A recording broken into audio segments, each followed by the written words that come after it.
अरे प्रिया, प्रिया, हाँ जी बोलिए। तुमने मुझे उठाया नहीं। देखो दोपहर के 12 बज गए हैं। अरे कम से कम मुझे उठा देती तो मैं उठ जाता। अरे मैं तो सोच रहा था कि घर में रहते रहते बहुत बोर हो गया हूँ, ये छोटी मोटी नौकरी कहीं बैठने वाली ढूंढ लेता हूँ, कम से कम मेरा मन तो लगेगा। अरे आप क्यों परेशान हो रहे? पहले तो आप सबसे पहले आप जो है नाश्ता करिए, उसके बाद दवा लीजिए। अरे टाइम से दवा खाएंगे तभी तो जल्दी जल्दी सही होंगे। और नौकरी नौकरी आपको करने की ज़रूरत नहीं है, आप सिर्फ आराम करिए। और हाँ, मैं तो बस इतना चाहती हूँ कि आप फटाफट दवाइयाँ खाएं और टाइम से। कल से मैं आपका टाइम टेबल बांध देती हूँ, समय से दवा लेना है आपको। अरे कहे तो तुम सही रही हो, लेकिन देखो मेरी किस्मत में कहाँ ये सुख। और माँ ने तो मेरी शादी कर ली, लेकिन मेरे पास दिन ही कहाँ ज़्यादा बचे हैं। ये सब आप बातें छोड़िए और भगवान का चमत्कार बहुत बड़ा होता है। हो सकता है भगवान कोई चमत्कार ही कर दे। बस इंसान को अपना कर्म करना चाहिए। बस कल से आप जैसा मैं कहूँगी वैसे ही आप करेंगे। लेकिन मैं तो सोच रहा था कि मैं किसी छोटी मोटी दुकान पे बैठ जाऊँ, कुछ कमाऊँ। अब देखो ना, इतने सालों से घर में ही पड़ा हूँ। अब तो मेरी शादी हो गई हो, तुम आ गई हो, मेरी जिम्मेदारी है। अरे जब तक जिंदा हूँ तब तक तुझको तो सुख दे दूँ। नहीं नहीं, आपको कहीं नहीं जाना। अगर कमाना होगा तो मैं कमाऊँगी, और वैसे भी किसी चीज़ की कमी नहीं है। अच्छा, अब ये सब फालतू की बातें छोड़िए। और हाँ, देखना भगवान सब अच्छा करेंगे।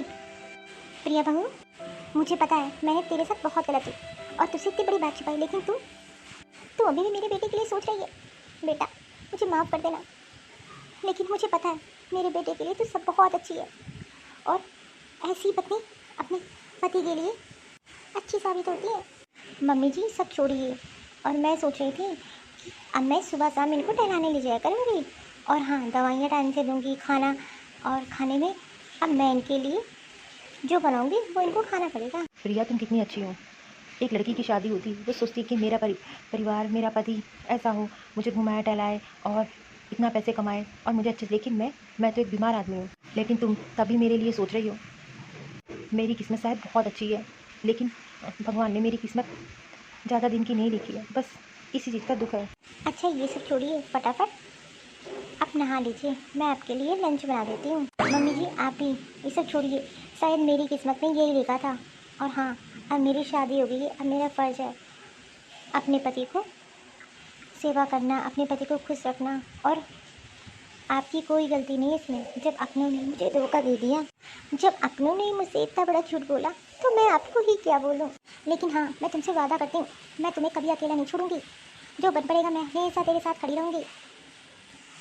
अच्छा ये सब छोड़िए, चलते खाना खाते हैं। और फिर रमेश जी को टेंशन नहीं देनी है इतनी।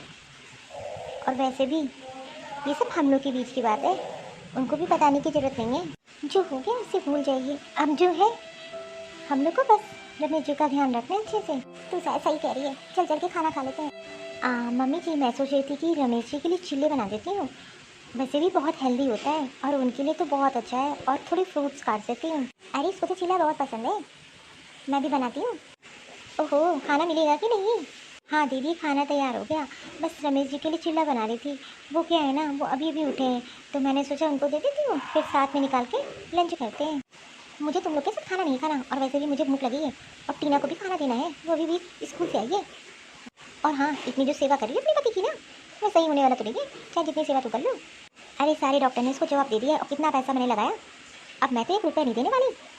अरे जिसको इस दुनिया में रहना ही नहीं है, अरे उसके लिए सेवा करना या पैसे खर्च करना बेकार ही है। बहू तू ये क्या बोली जा रही है? वो तेरा देवर है। अरे ऐसी बात करती तुझे शर्म नहीं आती? सोच समझ के बोल, मेरा बेटे के बारे में तुम ऐसे बोलेंगे? अरे बहू, थोड़ा तो जबान पे अपनी कंट्रोल रखा कर। मेरा बेटा, और उसके लिए तो ऐसी सब्जी निकालती है। अरे थोड़ी तो शर्म कर ले, और रिश्ते में तो तेरा देवर लगता है। ओहो मम्मी जी, इसमें बुरा मानने वाली क्या बात है। और वैसे भी मैं तो सिर्फ सच्चाई बता रही हूँ, और प्रिया को भी बता रही हूँ। अरे इतना करने की ज़रूरत ही क्या है, जब उसको इस दुनिया में भगवान ने इतने ही दिन के लिए बनाया है। और वैसे भी कितना भी कर लो, एक ना एक दिन तो उसको जाना ही है। और हाँ, मेरे पास इतने पैसे नहीं है कि मैं आपका बेटे का इलाज करा पाऊँ, और वैसे भी वो तो ठीक होने वाला ही नहीं है। तो इसलिए अब एक काम करो ना प्रिया, कि तुम अपने पति के लिए खुद कमाओ। वो तो घर से बाहर नहीं निकलता, और अरे जब से बीमार हुआ है तब से सिर्फ घर में रहता है, और पैसे कहाँ पेड़ पे उगते हैं। अरे मैंने बहुत उसके इलाज में पैसे लगा दिए, लेकिन अब और नहीं लगाऊंगी। अरे मुझे तो अपनी बेटी का भी भविष्य देखना है। और हाँ, ये घर वैसे भी मेरे बाप ने मुझे गिफ्ट में दिया था और तुम लोग इसीलिए इसमें रह रहे हो। नहीं तो मेरा बस चले ना, मैं इस घर से बाहर ही निकाल दूँ तुम लोगों को। सबसे पहले मेरा लंच लगा दो, क्योंकि मुझे लग रही है भूख और मैं किसी के साथ बैठ के खाने वाली नहीं। और वैसे भी बीमार इंसान से दूर ही रहना चाहिए, पता चला कल को मुझे हो गई बीमारी तो। बहू, तू ना इसकी बातों में मत आया कर। अरे इसको इतनी भी समझ नहीं है क्या बोलना है क्या नहीं। और तू बिल्कुल भी परेशान ना हो, मैं तेरे साथ हूँ ना। और जब तेरी माँ तेरे साथ है तो तुझे घबराने की ज़रूरत नहीं है। पर मम्मी जी, अब मुझे तो ये भी सोचना है कि इनकी आगे दवाइयाँ कैसे चलेंगी। और अब तो भाभी ने भी मना कर दिया पैसे देने के लिए। मैं तो सोच रही हूँ कि छोटी मोटी नौकरी कर लेती हूँ, कम से कम इनकी दवाई का खर्चा निकलेगा। और अगर दवाइयाँ नहीं होंगी तो फिर कम से कम दवाइयों के भरोसे भगवान हो सकता है इनकी ज़िंदगी और बढ़ा दे, और हो सकता है ये सही भी हो जाए। तो मैं तो इनकी दवाइयाँ बंद नहीं होने दूँगी, किसी तरीके से भी मैं नौकरी करूँगी और इनकी दवाइयों का इंतज़ाम कहीं ना कहीं से तो करके लाऊँगी। लेकिन तू कहाँ जाएगी बेटा कमाने? और फिर चल ठीक है, देखते हैं इस विषय में बाद में सोचते हैं। पहले चलो रमेश को कुछ दे देते हैं खाने के लिए, उसको दवाइयाँ भी तो लेनी है टाइम से। एक काम करते हैं, मम्मी पापा ने कुछ पैसे मेरे नाम फिक्स कर रखे थे, भैया से मांग लेती हूँ। अगर वो मिल जाएंगे तो कम से कम कुछ साल तक तो दवाइयों का इंतज़ाम हो जाएगा। एक बार बात करके तो देखती हूँ भाभी से फ़ोन मिला के।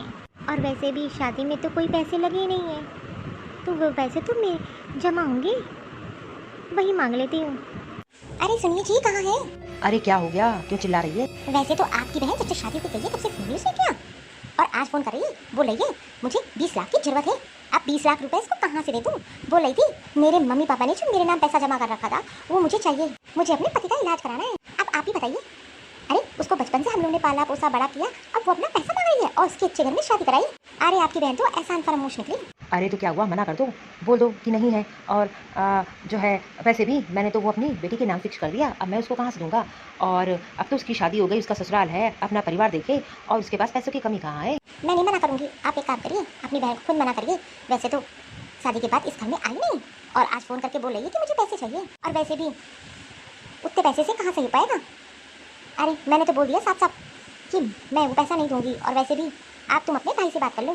अरे ठीक है, मैं बात कर लूँगा, तू परेशान हो। और वैसे भी मैं उसे समझा दूँगा और वो समझ जाएगी, और तुम्हें टेंशन लेने की ज़रूरत नहीं है। एक तो इतने सालों से उसे पाला पोसा बड़ा किया, उसकी शादी की, और अब वो पैसे मांग रही है। देख लो, आप अपनी बहन से बात कर लो।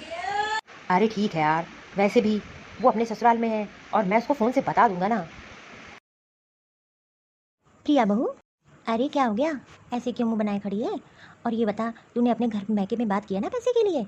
उन्होंने क्या बोला तेरे भैया ने? मम्मी जी, मुझे विश्वास ही नहीं था कि मेरी भैया भाभी मना कर देंगे। अरे वो पैसा तो मेरे नाम था, उन्होंने साफ साफ मना कर दिया कि वो पैसा खर्च हो गया। अब जो उम्मीद थी वो भी टूट गई, अब मुझे ही कुछ करना पड़ेगा। और इनकी दवाइयाँ भी ख़त्म हो रही हैं, दिन बर दिन इनकी बीमारी बढ़ती ही जा रही है। अरे मैं सोची थी कि पैसे का इंतज़ाम हो जाता, किसी अच्छे डॉक्टर को दिखा लेते, और एक जगह से उम्मीद थी वो भी मना हो गया। अरे तुम क्यों परेशान हो रही हो? देखना भगवान कोई ना कोई रास्ता जरूर निकालेंगे। और तुम तो जब से इस घर में आई हो तब से हर प्रयास में लगी हुई हो, देखना भगवान तेरा साथ जरूर देगा। और मुझे नहीं पता था कि तेरे भैया भाभी ऐसे निकलेंगे। अरे उन्होंने पूछा तक नहीं, उनको तो पता था तब भी, और देखने तक नहीं है। अरे पता नहीं कैसे भाई और भाभी हैं, यही होता है, माँ बाप होते हैं तो लड़कियों की इज्जत होती है। मुझे तो लगा था तेरे भैया भाभी बहुत अच्छे हैं और मैं भी उनके कहने में आ गई। छोड़िए मम्मी जी, बस मुझे तो फिक्र है उनकी कि वो जल्दी से उनकी दवाइयाँ लाएं, और बस जल्दी से कहीं मुझे छोटी मोटी नौकरी भी मिल जाए। अरे घर की ही नौकरी मिल जाए, अरे मैं तो झाड़ू पोछा तक लगा लूँगी। अरे प्रिया, अरे आपको यहाँ उठ के आने की ज़रूरत क्या थी? आप आवाज़ ही देते मैं आ जाती, क्या काम था? अरे बेड पे लेटे लेटे बोर हो गया, मैं सोचा था थोड़ा घूम आता हूँ। अरे तो आप अकेले क्यों जाएंगे, हम लोग भी चलेंगे, घुमाएंगे। और मैं तो कह रही थी और बाहर आइसक्रीम खा के आते हैं, बहुत दिन हो गए। अरे माँ, एक बात तुझसे कहनी थी, वो अमन का फ़ोन आया था। अरे मैंने उससे कहा था कोई बैठने वाली नौकरी हो तो मुझे बताना, मैं कर लूँगा। अरे आप क्यों नौकरी करने जाएंगे, और मेरे होते हुए। और वैसे भी अभी आपको आराम की ज़रूरत है। अरे माँ सुन तो, सिर्फ उसके घर में देख रेख करनी है। वो क्या है ना, बीबी उसकी चल बसी, तो बच्चे हैं छोटे छोटे, उनकी देख रेख करनी है। और मतलब घर के काम करने हैं, जैसे सब्जी लाना, बच्चों को देखना, यही सब है। तो मैं सोच रहा था माँ, वैसे भी घर में पड़े पड़े बोर हो जाता हूँ, तो मैं नौकरी कर लेता हूँ। आप बुरा ना माने तो एक बात बोलूँ आपसे। अरे मैं क्या सोच रही थी कि आपकी जगह मैं चली जाऊँ। वैसे भी मैं सोच ही रही थी कि घर में बैठे बैठे बोर हो जाती हूँ। और रही आपकी देखभाल तो मम्मी जी हैं, मैं उनको बता दूँगी। तो आपकी जगह मैं कर लेती हूँ। और वैसे भी अभी तो आपको आराम की ज़रूरत है, और ये सब काम तो मैं अच्छे से कर लूँगी। पर प्रिया तुम, अरे देखो ना, अभी तुम्हारी शादी को सिर्फ 6 महीना हुए हैं और तुम्हें ये सब देखना पड़ रहा है। मैं तो सोच रहा था कि कमाऊंगा, 2 पैसे तुम्हारे हाथ पे रखूंगा, तुम्हें भी लगेगा कि औरों की तरह मेरा भी पति मुझे पैसे देता है, मुझे घुमाने ले जाता है, टहलाता है, मेरी और मेरे लिए शॉपिंग करता है। अरे आप मेरे लिए क्या कम है? अरे मुझे ये सब पूछनी चाहिए। बस मैं सोच रही थी कि आप अपने फ्रेंड से बोल दीजिए मैं जाऊंगी। और हो सकता है कि अच्छी नौकरी हो, और मैं बच्चों की भी देख रेख कर लूँगी और घर के काम अच्छे से कर लूँगी। क्यों माँ जी, आप बताइए। वैसे भी मैं तो सोच ही रही थी कि मैं भी कहीं छोटी मोटी नौकरी कर लूँ। हाँ बेटा, प्रिया एकदम सही कह रही है। अभी तुझे आराम की ज़रूरत है और तुम्हारी जगह प्रिया कर लेगी, और तुम्हें टेंशन लेने की कोई ज़रूरत नहीं है। और बस तुम अपने दोस्त से बोल देना। ठीक है माँ, अगर तुम और प्रिया यही चाहते हो तो ठीक है, लेकिन हाँ कभी कभी मैं भी प्रिया के साथ जाऊँगा, ताकि मेरा भी मन बहल जाया करेगा। अरे हाँ, अरे आप क्यों परेशान हो रहे हैं? मेरे होते हुए आपको परेशान होने की कोई ज़रूरत नहीं है। और देखना, बहुत अच्छे से करूँगी सब, किसी चीज़ की कमी नहीं रखूँगी। और भगवान चाहेगा सब कुछ अच्छा हो जाएगा। अच्छा, अब चलना है ना? आइसक्रीम खाना है? एक काम करिए, आ जाइए, चेंज करके आ जाइए, फिर हम सब तीनों लोग चलते हैं बाहर, आइसक्रीम खा के आते हैं। ठीक है, मैं अभी आता हूँ। देखा, भगवान ने बैठे बैठे तुम्हें नौकरी दे दी, और तुम कितना परेशान हो रही थी। मैंने क्या बोला था, अच्छे लोग के साथ अच्छा ही होता है। और तुम कितनी अच्छी हो, सबके लिए अच्छा सोचती हो, और तुम्हारे साथ इतना होने के बावजूद भी तुम्हें सबके लिए सोच रही हो, और जी जान से अपने पति की सेवा में लगी हुई हो। बस मम्मी जी, मैं ये चाहती हूँ कि इनकी दवाइयाँ और इनके खाने पीने में किसी चीज़ की कमी ना रहे। कम से कम उस पैसे से तो मैं ये कर पाऊँगी। हाँ वैसे भी बड़ी बहू ने तो मना ही कर दिया है। अब बड़ा बेटा तो बाहर रहता है, अब इसने तो हाँ समेट लिया है, अब उसको क्या ही कहना। और तुम बिल्कुल भी चिंता मत करो, जितनी देर तुम वहाँ रहोगे उतनी देर मैं बहुत ध्यान रखूँगी, किसी चीज़ की कमी नहीं होने दूंगी। अरे जो जो टाइम से दवाइयाँ देनी होगी बस तुम मुझे एक बार बता देना। अरे वो सब हो जाएगा, आपको टेंशन लेने की जरूरत नहीं है। प्रिया प्रिया प्रिया प्रिया, अरे ऐसी कब तक रोती रहेगी? तुझे ऐसे देख के मुझे बिल्कुल भी अच्छा नहीं लग रहा, सब मेरी वजह से हुआ। तेरी शादी तो मुझे करानी नहीं थी। मैं क्या बताऊँ बेटा, मुझे माफ़ कर दे। ऐसे तू कब तक रोएगी? मम्मी जी, मुझे पता था कि एक ना एक दिन तो ये होगा ही, लेकिन मैं तो डेली भगवान से यही प्रे करती थी, हे भगवान, शायद कोई चमत्कार हो जाए, मेरा सुहाग बच जाए। बेटा मुझे पता है, तेरी शादी को सिर्फ अभी 7-8 महीने हुए हैं और तू तो विधवा हो गई। अरे हर औरत चाहती है कि उसकी भी ज़िंदगी, इसका परिवार सब हो। अरे तूने तो बहुत सेवा की अपने पति की, और भी जिम्मेदारी निभाई, एक पत्नी धर्म निभाया। शायद भगवान ही नहीं चाहते थे, इसलिए अब तू छोड़ और आगे की ज़िंदगी सोच। मैं तेरे साथ हूँ।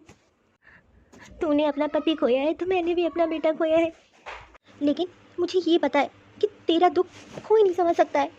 अरे तू अकेले नहीं है, मैं तेरे साथ हूँ, और इसकी जिम्मेदार मैं भी हूँ। अब इस तरह रोगी तो बेटा मेरा क्या होगा, मुझे कौन संभालेगा?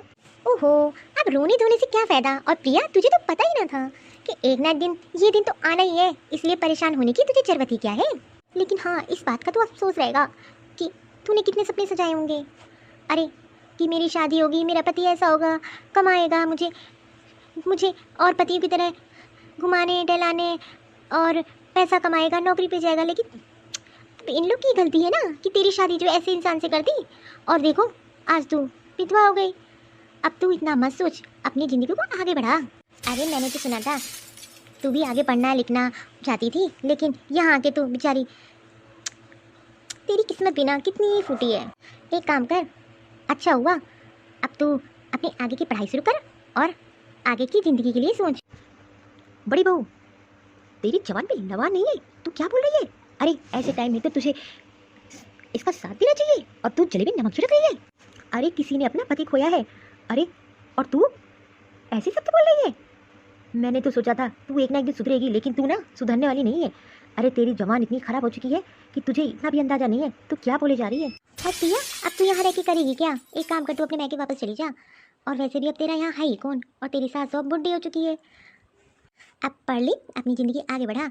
मैं तो कहती हूँ दूसरी शादी कर ले, और हाँ अपने मैके चली जा। यहाँ रह के बस तेरी ज़िंदगी बेकार ही हो गई है, और आगे की ज़िंदगी बेकार मत कर। और मम्मी जी, अगर आप इतना ही प्यार करती ना तो अपनी बेटी की शादी न कराई होती। आपको पता ही था कि ये होना है एक ना एक दिन। और मैं तो सही बोल रही हूँ, सच्चाई सबको कड़वी लगती है। तू जा रही है कि नहीं? आप मम्मी जी, भाभी शायद सही बोल रही है।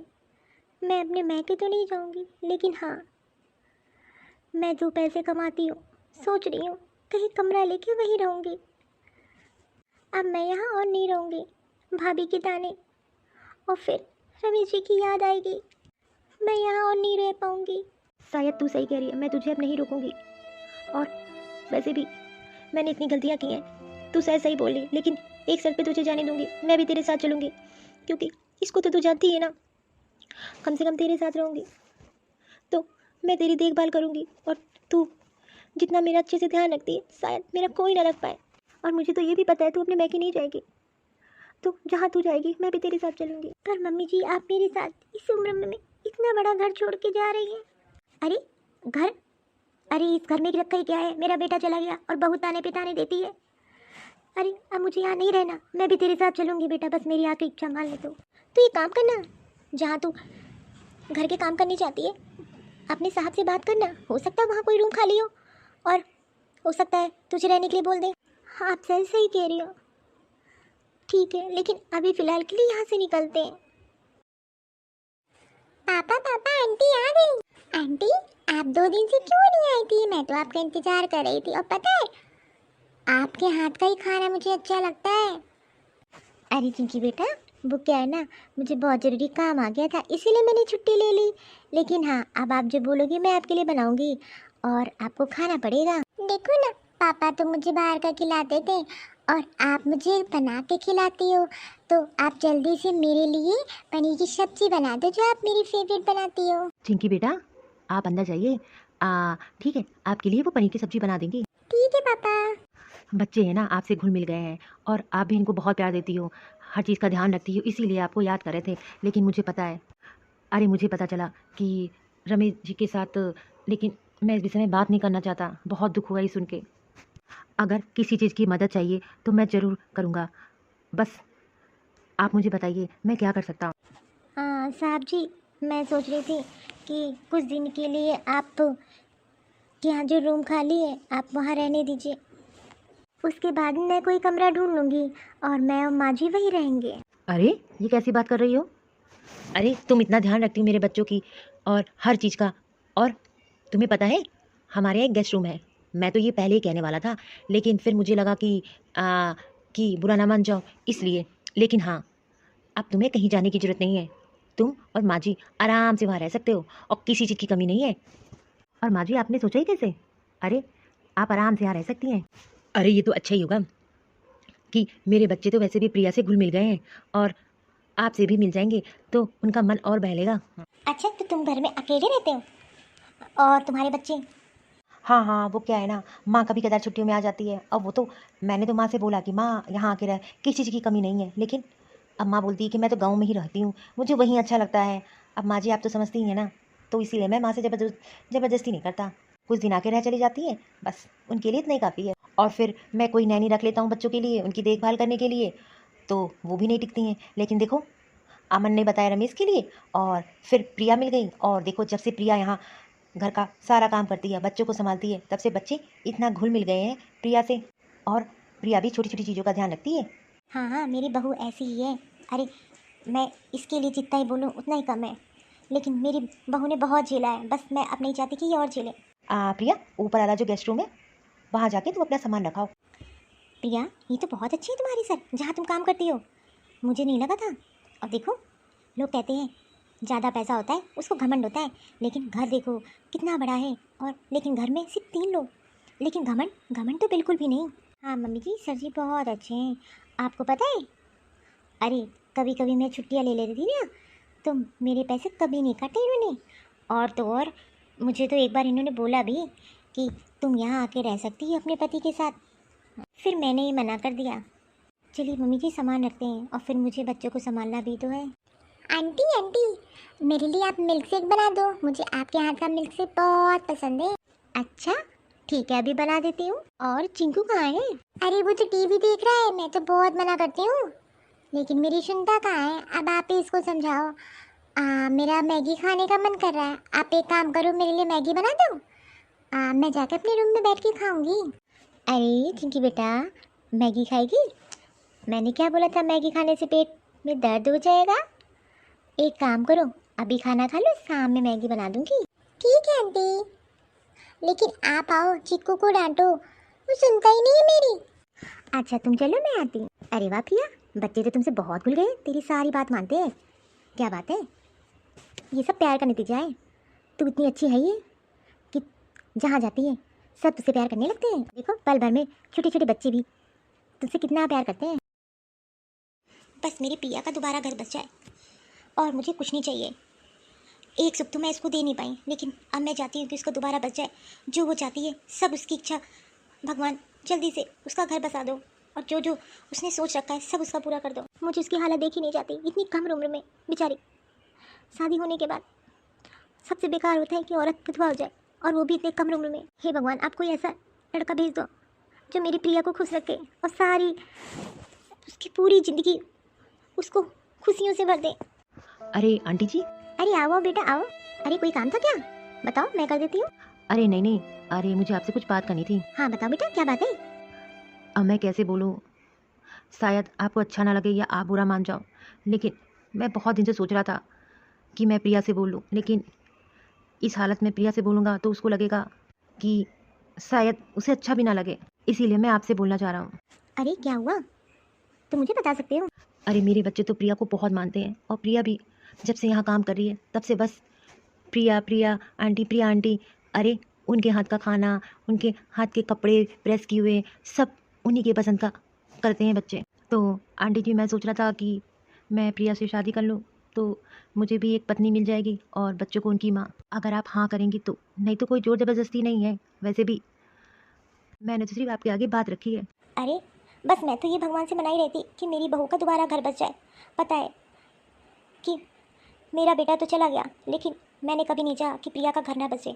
और ये तो अच्छा ही है कि तुम तो बहुत अच्छे हो। पहले दिन जब मैं रहने आई थी तभी मुझे लग गया था कि तुम जैसा इंसान तो अरे किसी को भी खुश रख सकता है। और मेरी प्रिया तो बहुत अच्छी है, वो सबके लिए सोचती है। बस भगवान ने उसके साथ गलत कर दिया। आंटी जी क्या लेकिन प्रिया मानेगी? और लेकिन हाँ, उससे कोई ज़ोर ज़बरदस्ती मत करिएगा। अगर उसकी हाँ हो तो ठीक है, नहीं तो कोई बात नहीं। और हाँ, इसके बाद ऐसा नहीं है कि प्रिया नौकरी छोड़ दे। बस मैं ये चाहता था कि बस प्रिया यहाँ अब एक बीवी के दर्जे से रहे। अरे सर जी, आप यहाँ? कोई काम था? प्रिया, क्या तुम इनसे शादी करोगी? पर मम्मी जी, शादी? हाँ प्रिया, अरे मैं तो सिर्फ बस मैंने अपनी बात रखी। अगर तुम्हें ये रिश्ता मंजूर नहीं तो कोई बात नहीं। वो क्या है ना, मेरे बच्चे तो तुम्हें बहुत पसंद करते हैं। मैं सोच रहा था कि वैसे भी तुम बहुत अच्छी हो, और मुझे पता है कि तुमसे अच्छी माँ मेरे बच्चे को मिल ही नहीं सकती। लेकिन हाँ, तुम्हारा मन नहीं है तो कोई बात नहीं, मैं तुमसे कोई ज़ोर ज़बरदस्ती नहीं कर रहा हूँ। प्रिया, अरे ये बहुत अच्छे हैं बेटा। एक बार मैंने बहुत बड़ी गलती कर दी, लेकिन हाँ एक बार मेरी मान ले, शादी के लिए हाँ बोल दे। अभी तो तेरे आगे पूरी उम्र बची है बेटा, और तू बहुत खुश रहेगी। बस इस उम्र में मैं भी तुझे दोबारा दुल्हन बन देखना चाहती हूँ कि तेरा भी घर बस जाए। क्या तू अपनी माँ की इच्छा नहीं पूरी करेगी? और फिर रमेश भी तो यही चाहता था, उसने तो मुझसे बोला था, माँ अगर मैं चला जाऊँ तो प्रिया की दूसरी शादी जरूर करा देना, उसका भी घर बसा देना, और जो जो वो ज़िंदगी में चाहती है वो ज़रूर उसको पूरा करवाना। और इनसे तो अच्छा तुझे कोई जीवन साथी नहीं मिलेगा बेटा। ठीक है मम्मी जी, जैसा आप लोग कहें। ठीक है, मैं शादी करने के लिए तैयार हूँ, लेकिन एक शर्त पे, आप मेरे साथ यहीं रहोगी, आप कहीं नहीं जाओगी। अरे तुमने कैसे सोच लिया कि माँ जी यहाँ से जाएंगी? अरे तुम्हारी माँ तो मेरी माँ। तो ठीक है, मैं आपसे शादी करने के लिए तैयार हूँ। प्रिया, मैं पूरी ज़िंदगी तुम्हारा एहसानमंद रहूँगा कि तुमने हाँ बोल दी। मुझे पता है कि तुम एक अच्छी पत्नी नहीं, एक अच्छी माँ बनोगी सबसे पहले, क्योंकि मैंने देखा है और मुझे इससे अच्छा जीवन साथी तो मिल ही नहीं सकता। सही कह रहे हो, और मुझे इससे अच्छी बेटी और इससे अच्छा बेटा नहीं मिल सकता।